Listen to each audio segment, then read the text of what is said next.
오늘 우리에게 주신 하나님 말씀은 예레미야 29장 11절부터 13절까지 말씀입니다. 예레미야 29장 11절부터 13절까지 말씀 우리 같이 합독하도록 하겠습니다. 여호와의 말씀이니라. 너희를 향한 나의 생각을 내가 아나니 평안이요 재앙이 아니니라. 너희에게 미래와 희망을 주는 것이니라. 너희가 내게 부르짖으면 내게 와서 기도하면 내가 너희들의 기도를 들을 것이요 너희가 온 마음으로 나를 구하면 나를 찾을 것이요 나를 만나리라. 아멘. 오늘 본문을 근거로 우리를 향한 하나님의 생각은 이라는 제목으로 같이 은혜를 나누고자 합니다. 신앙생활을 하다 보면 하나님의 생각과 우리의 생각이 다를 때가 많이 있다는 것을 우리가 알게 됩니다. 그래서 이사야 55장 8절에 보면 이는 내 생각, 하나님의 생각이 너희의 생각, 우리의 생각과 다르며 라고 했습니다. 하나님의 생각과 우리의 생각이 다를 때 우리는 하나님의 생각에 우리의 생각을 맞출 수 있기를 바랍니다. 왜냐하면 하나님의 생각이 우리의 생각보다 선하고 더 좋기 때문입니다. 어느 도시에서 홍수가 나서 도시 전체가 물바다가 되었습니다. 한 사람이 자기 집 지붕 위에 매달려 있었습니다. 그때 구조보트가 타고 지나가고 있는데 그 구조보트에 탄 사람이 그 지붕에 매달린 사람을 향해서 말했습니다. 이 보트를 타십시오. 제가 안전한 곳으로 옮겨드리겠습니다. 그랬더니 지붕 위에 매달려 있던 사람이 대답했습니다. 고마워요. 하지만 제가 하나님을 믿기 때문에 하나님이 나를 구해 주실 거예요. 그렇게 결국 그 사람은 몇 시간을 버티다가 결국에 물에 빠져 죽고 말았습니다. 그가 죽고 나서 하나님께 불평을 했습니다. 하나님, 저는 끝까지 하나님이 구해 주시기를 기다렸는데 하나님은 끝내 저를 구하지 않으셨습니다. 어떻게 이러실 수가 있습니까? 라고 바란 거예요. 그때 하나님이 대답하셨습니다. 너는 대체 무엇을 기다렸냐? 나는 너에게 구조보트를 보냈단다. 오늘 이 이야기가 우리에게 주는 교훈이 무엇입니까? 내 생각을 마치 하나님의 생각인 양 고집을 부리지 말라는 말씀인 것입니다. 내 생각이 하나님의 생각과 다를 수 있기 때문이죠. 우리는 언제든지 내 생각을 하나님의 생각으로 바꿀 자세, 태도를 준비해야 하는 것입니다. 오늘 본문은 하나님의 생각에 대한 말씀입니다. 우리는 종종 신앙생활을 하면서 하나님의 생각을 오해합니다. 마찬가지로 오늘 본문에 바벨론 포로로 끌려갔던 이스라엘 백성들도 하나님의 생각을 오해했습니다. 하나님은 오늘 이 본문의 말씀을 통해서 이스라엘 백성들의 오해, 또 우리의 오해를 바꿔주시는 것입니다. 바라기는 오늘 이 말씀을 통해서 저와 성도님 사이에 있는 모든 하나님에 대한 오해를 버리시는 저와 여러분들 되시기를 바랍니다. 첫째로 우리를 향한 하나님의 생각은 재앙이 아닙니다. 오늘 본문 11절 보시면 여호와의 말씀이니라. 너희를 향한 나의 생각을 내가 아나니 재앙이 아니니라 라고 했습니다. 하나님을 믿지 않는 사람들에게만 고난이 찾아오는 것이 아니죠. 하나님을 믿는 우리에게도 고난이 찾아오게 됩니다. 하지만 하나님을 믿지 않는 사람들의 고난과 하나님을 믿는 사람들의 고난은 질이 다른 것입니다. 하나님을 믿지 않는 사람들의 고난은 오늘 본문의 말씀처럼 재앙인 것입니다. 왜냐하면 하나님을 믿지 않는 사람들의 고난은 고난으로 시작해서 고난으로 끝나기 때문입니다. 반대로 하나님을 믿는 사람들의 고난은 고난에서 고난으로 끝나지 않기 때문에 재앙이 아닌 것입니다. 하나님을 믿는 사람들의 고난은 무엇입니까? 성경은 징계라고 말씀하고 있는 것입니다. 징계란 잘못을 누이치는 데 목적을 하고 있습니다. 신명기 8장 5절에 보시면 아버지가 아들을 징계하듯이 하나님이 우리를 징계하신다고 말씀하셨습니다. 또 히브리서 11장 8절에 보시면 징계는 다 받는 것이요 징계가 없으면 사생자요 친아들이 아니라고 했습니다. 그러므로 하나님이 우리에게 주시는 징계를 재앙으로 오해하지 마시길 바랍니다. 오늘 본문의 이스라엘 백성들도 하나님의 고난, 하나님의 징계를 재앙으로 여겼습니다. 예레미야 29장 2절에 보면 그때는 여고니아 왕과 왕후와 궁중 내시들과 유다와 예루살렘의 고관들과 기능공과 토공들이 예루살렘에 떠난 후라 라고 했습니다. 이게 어떤 배경을 갖고 있냐면 기원전 597년에 바벨론이 남유다를 2차로 침공하면서 예루살렘이 파괴되고 거기에 있던 왕, 기능공, 쓸만한 사람은 다 포로로 끌려갔던 것입니다. 포로로 끌려갔던 이스라엘 백성들은 하나님을 오해하기 시작했습니다. 하나님이 바벨론 신보다 약한 게 아닌가? 하나님이 살아계신다면 어떻게 예루살렘 성전이 무너질 수 있는가? 우리는 어떻게 이런 꼴을 당할 수 있는가? 하나님을 오해하게 된 것입니다. 그리고 그들은 어떤 결론을 내렸습니까? 하나님은 우리를 버리셨다. 이런 결론을 내리게 된 것입니다. 그들은 하나님을 오해한 것이죠. 하지만 하나님은 그들을 버리신 적이 없습니다. 하나님은 바벨론을 통해서 그들을 징계하시고 계셨던 것입니다. 그래서 예레미야를 통해서 그들을 향한 하나님의 생각은 오늘 본문 말씀에 재앙이 아니라고 말씀하고 있는 것입니다. 마찬가지로 우리가 하나님을 믿고 있다면 우리가 지금 당하고 있는 고난은 재앙이 아닌 것입니다. 시편 119편 67절에 시편 기자의 고백처럼 고난당하기 전엔 내가 그릇 행하였더니 이제는 이 고난을 통해서 주의 말씀을 지키도록 하나님이 우리에게 고난을 주셨다고 고백을 하고 있는 것입니다. 당신은 하나님을 오해하고 있습니다의 저자 유석경 전도사님은 서울대학교를 졸업한 수재였습니다. 수재였던 그가 2010년에 미국에서 진행되던 전도 세미나에서 은혜를 받고 선교사로 헌신하게 되었습니다. 그래서 다니던 미국의 직장을 그만두고 미국 시카고 소재의 트리니티 신학대학교 석사과정을 마쳤습니다. 이제 그런 과정을 다 마치고 졸업 한 학기를 앞두고 모 교회였던 지구촌 교회로 가게 되었습니다. 거기서 짧게 간사 사역을 하고 있는데 그때 직장암 말기 판정을 받게 된 것입니다. 이미 치료하기엔 늦은 상태였습니다. 그래서 전도사님은 결단을 했습니다. 내가 남은 시간이 얼마 되지 않으니까 내가 남은 시간 치료 대신 복음을 전하다가 어차피 떠나야겠다. 몇 달밖에 안 남았다고 의사들이 그러니까 복음을 전하고 가야겠다 얘기를 한 것입니다. 그런데 놀라운 것은 이 유석경 전도사님이 3년 동안 교회를 돌아다니면서 집회를 했는데 의사는 몇 달이면 죽는다고 했는데 3년 동안 전도를 하게 된 것입니다. 그녀는 책에서 이렇게 고백합니다. 나에게 암은 재앙이 아니라 축복이었다고. 이 고난을 통해서 하나님의 뜻을 분명히 알게 되었고 하나님을 100% 의지하게 되었다고 고백하였습니다. 그러므로 우리를 향한 하나님의 생각은 재앙이 아니라 고난 뒤의 영광이요 축복인 것을 믿으시길 바랍니다. 그래서 시편 119편 71절에 보면 고난 당하는 것이 내게 유익이라 이로 말미암아 내가 주의 율례들을 배우게 되었나이다 라고 고백을 했습니다. 그러므로 성도님들 하나님이 주시는 고난을 유익으로 받으시기를 바랍니다. 어느 시골 마을에 변약한 남자 하나가 있었습니다. 그 남자 집 앞에는 바위가 하나 있었는데 그 바위 때문에 집 출입이 상당히 어려웠습니다. 그래서 이 남자가 하나님께 기도를 했어요. 그때 하나님께서 응답하셨습니다. 뭐라고 말씀하셨으면 사랑하는 아들아 집 앞에 있는 바위를 너가 밀어라 이런 음성이 들린 것입니다. 그때부터 남자는 기대했어요. 하나님께서 내가 살짝만 밀어도 바위가 밀려나게 하시겠구나. 그래서 열심히 밀었습니다. 근데 아니나 다를까 8개월이 지나도 그 바위가 안 밀리는 것입니다. 그러자 하나님께 남자가 또 원망을 했겠죠. 그랬더니 하나님이 또 음성을 들려주셨습니다. 야야 애야 나는 너에게 바위를 옮기라고 한 적이 없다. 밀라고 했지. 그냥 바위를 밀었을 때 너의 모습이 어떻게 변했는지 네가 거울 속을 한번 쳐다봐라 라는 음성이 들린 것입니다. 그래서 그 남자가 바위를 밀던 일을 그만두고 거울을 봤더니 그 거울에 어떤 사람이 서 있습니까? 병약한 남자가 아니라 근육질의 남자가 서 있게 된 것입니다. 그 남자는 깨달았습니다. 아, 하나님의 생각은 바위의 위치를 변화시키는 것이 아니라 바로 내 자신을 변화시키는 것이 하나님의 생각이었구나. 하나님의 뜻이었구나 깨닫게 된 것이었습니다. 기억하십시오. 우리가 보기에 재앙 같은 상황일지라도 하나님의 선하신 손이 함께 한다면 그것이 도리어 나에게 유익이 되고 축복이 된다는 것을 믿으시길 바랍니다. 아멘. 두 번째로 우리를 향한 하나님의 생각은 평안입니다. 오늘 본문 11절에 보면 여호와의 말씀이니라 너희를 향한 나의 생각을 내가 아나니 평안이요 라고 했습니다. 우리가 믿는 하나님은 어떤 분이십니까? 자기 백성에게 평안을 주시길 원하시는 하나님이 바로 우리가 믿는 하나님이십니다.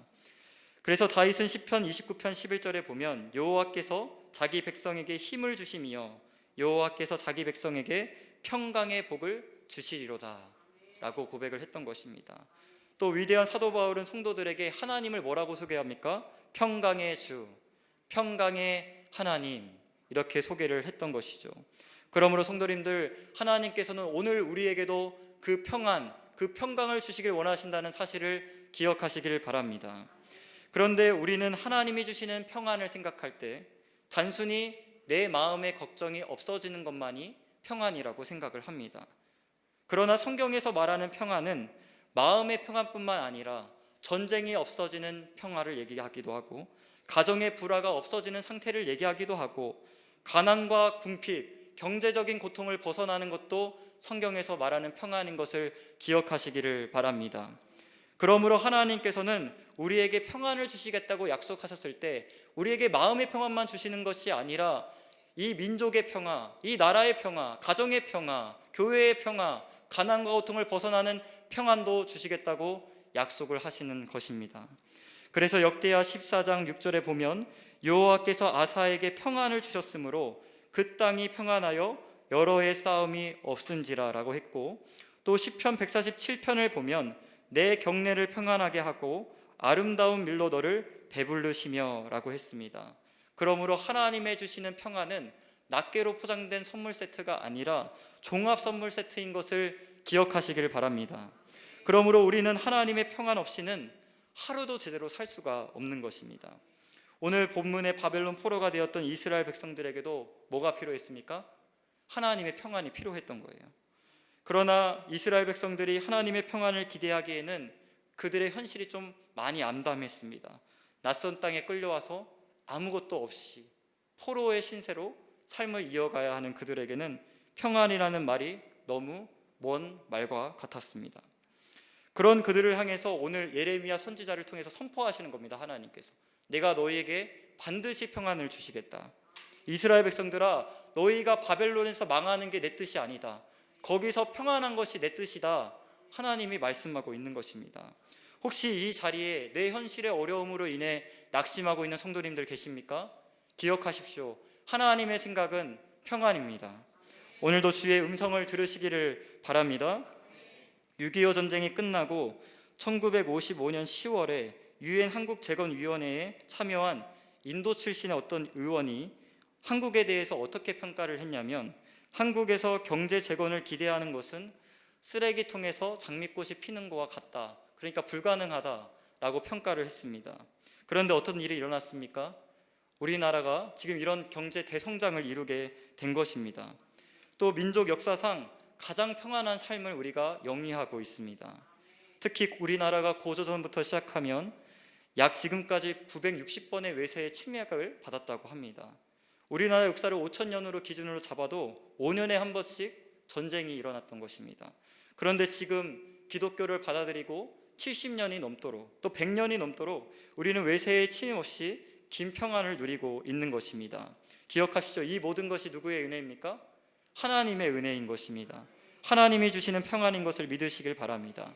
오늘 본문의 이스라엘 백성들도 전쟁으로 인하여 모든 것을 잃었을 때 예레미야 선지자를 통해서 평안의 소식을 듣게 된 것입니다. 5절부터 7절 말씀을 보시면 너희는 집을 짓고 바벨론에 살며 텃밭을 만들고 그 열매를 먹으라. 아내를 맞이해라. 자녀를 또 낳아라. 너희 아들이 또 아내를 맞이하게 해라. 너희 딸도 남편을 맞이게 하라. 자녀들을 낳을 것이다. 번성하게 할 것이다. 줄어들지 않을 것이다. 그 성읍의 평안을 구해라. 내가 너희를 위해서 그 성읍에 평안을 주겠다. 이게 바로 하나님의 뜻인 것입니다.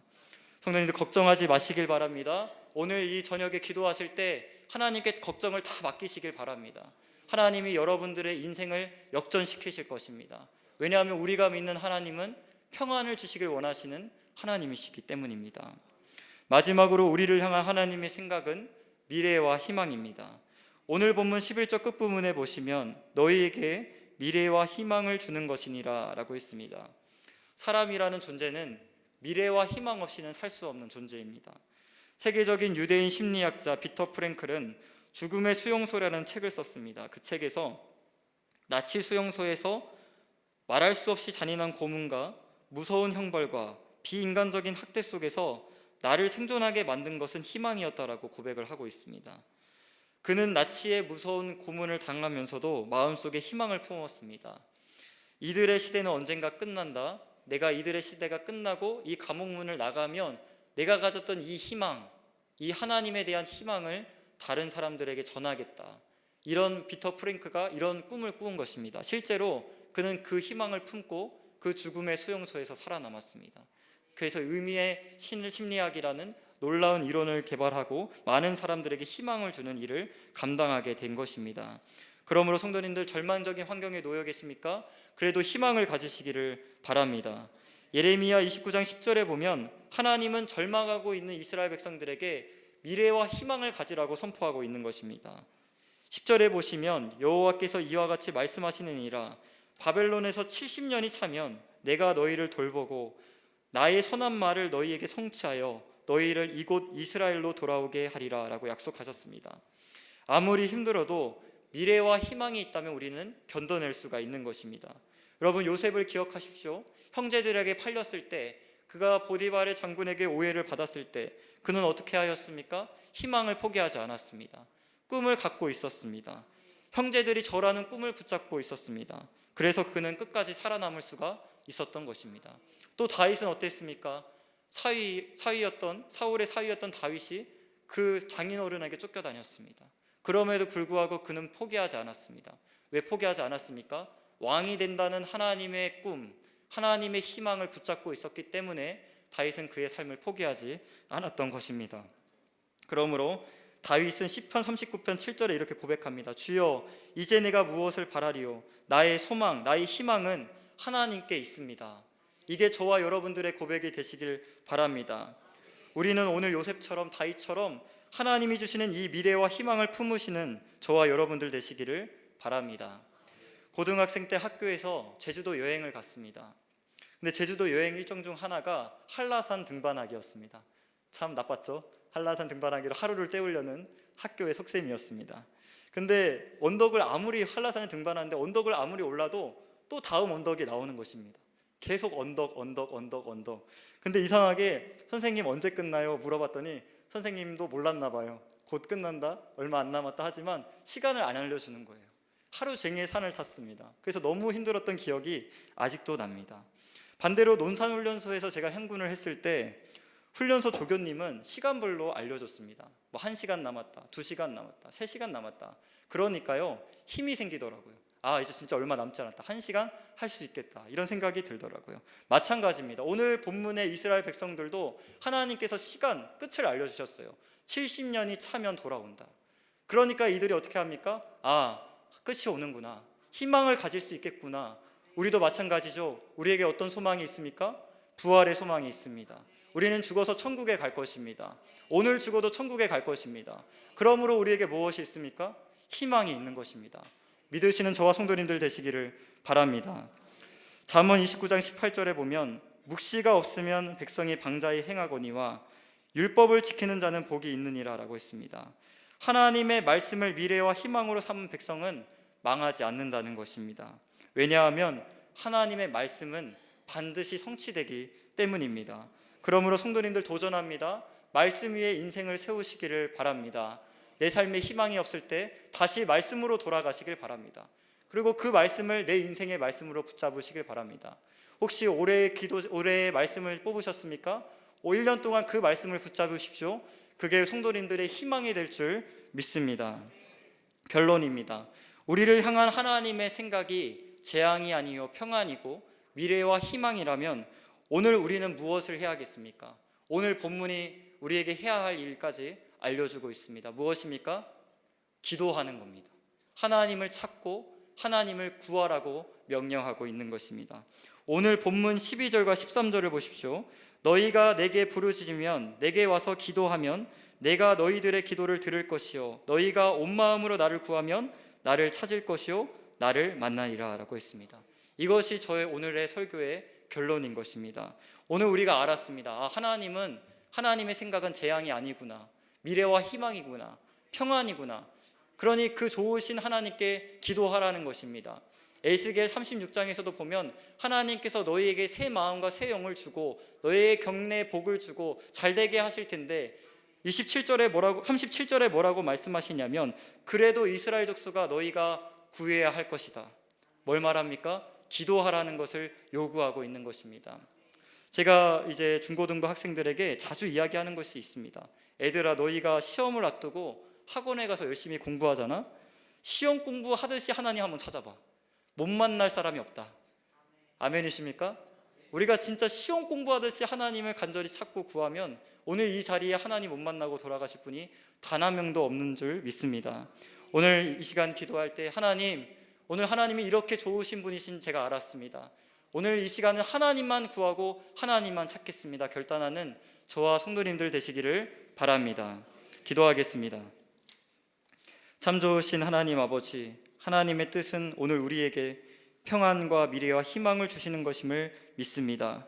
혹시 우리가 고난을 만날 때에도 하나님을 오해하지 않게 하시고 하나님의 생각은 늘 선하시고 온전하심을 믿고 하나님만 의지하게 하여 주시옵소서. 존귀하신 예수님의 이름으로 기도드립니다. 아멘. 찬송가 310장 찬양하시겠습니다.